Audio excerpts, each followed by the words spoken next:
Just break the ice. How you feel? I'm really excited to be here. Obviously, I've been here about a month now, but the transition was great. Getting along with the team very well. The chemistry amongst the team is it's welcoming, and it makes everything easier on us early grads. I know it's made a lot of things easier too, getting along with my roommates so well. We're all in the same scenario. We all came early from high school.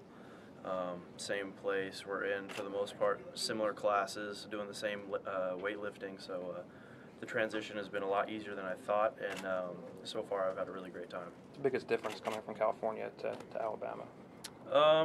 There hasn't really been too much of a difference, I would say.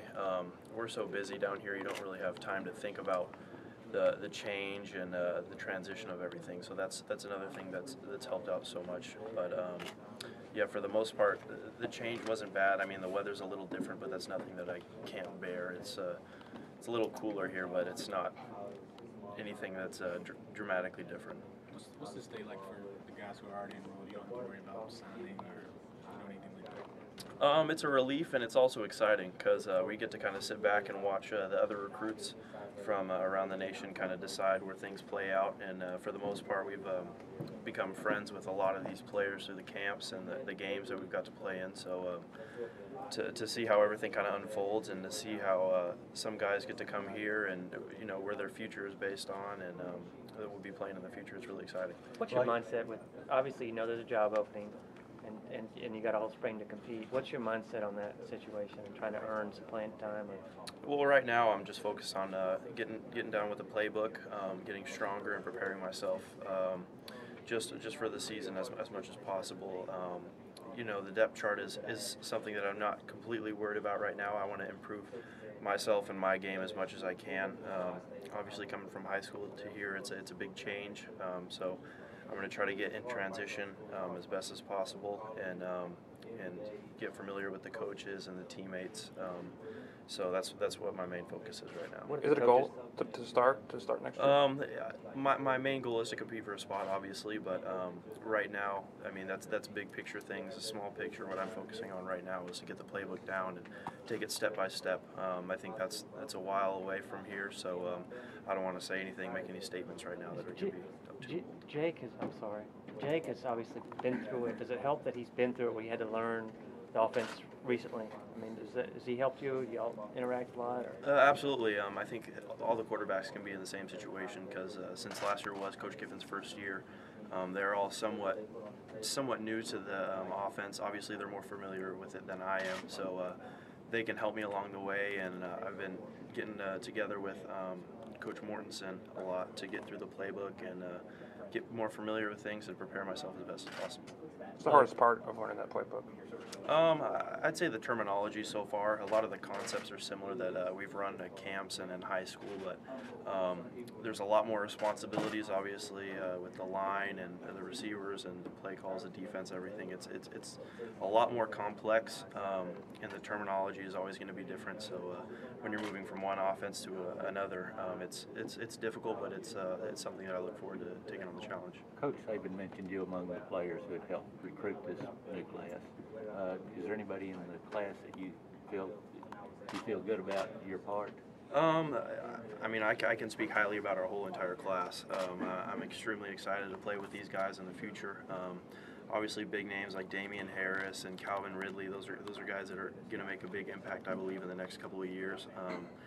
Top recruits, and I know that both of them have extremely great work ethics, and they have a good head on their shoulders, and their mindset and their preparation for college football is going to make them successful. Yeah, I meant, did you feel like you really helped get any of these guys? I don't want to take any direct credit for anything.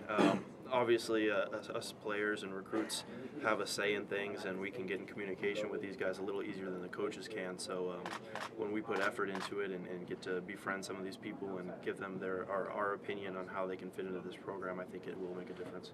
On the field, what do you think your biggest strength is, and what do you think your biggest weakness is? The biggest thing that I consider myself is the pocket passer with the ability to extend the play. I think that's the biggest thing that makes myself stand out is to extend the play. Obviously, I don't want to be categorized as a dual threat, specifically running quarterback, but I mean, I like to think that I can take advantage or pick apart a defense, throwing the ball, and if need be, to run the ball. The weakness is obviously right now is just getting familiar with this offense and be able to prepare as best as possible. How well do you know Coach Kiffin, and how does that relationship kind of affect your recruiting here? I've got to know Coach Kiffin very well, obviously through recruiting. I got to officially meet him about last summer is when we first got in contact, but ever since then we stayed in close contact and got familiar with each other. What's it mean to be a part of a #1 recruiting class to you? Oh, it's a great honor, obviously. Having another #1 recruiting class it's great to be able to play with these guys in the future. Top players in the nation, so when we all get together, hopefully something special can happen. What's a 4-week first impression of Scott Cochran? You want to share that? He's very intense. I think that'd be the word to describe him best. The workouts are extremely difficult, and the tempo is something that we're all unfamiliar with, but we're starting to transition and get used to it. That was the biggest thing kind of coming in, is the speed and the tempo of things, but it's been extremely productive, and I know all the early grads have seen tremendous results in such a fast time. Another minute before we switch and take these two up front. What's your weight right now? What do you want to play at? Right now I'm about 205. Hopefully by season I can be around 215, 220. That's ideal. How far can you throw it? How far can I throw? Currently right now I'd probably say around 65, 70 yards. Go back to Lane Kiffin. Were you getting a little bit worried when there was like stories circulating that he might go to the 49ers or anything like that? Or I trusted the program. I trusted Coach Saban and Coach Kiffin.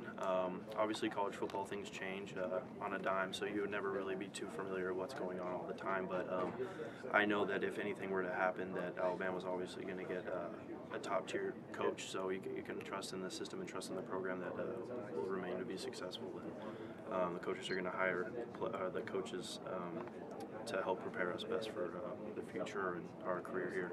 What's Dallas Warmack like? Y'all are roommates, right? Yeah, What's he like? Dallas and I are great friends. He's a great kid. He's got a good work ethic. Obviously, his brother had great success here, so we get along really well. He's one of my best friends here so far. Good personality, and he's really a great kid. I know you always tweet out, I don't get tired, but last time we had a picture of you sleep. What do you say to you? It wasn't really sleep. It was just like kind of resting. But that's just kind of an inside joke that started back home, and it kind of blew up on social media, and just kind of went and had fun with it. Obviously, it's nothing too honest or truthful, but it's just something to have fun with on Twitter, and I like to get along with the fans with it, and people back home we relate to it. All right, guys. Thank you.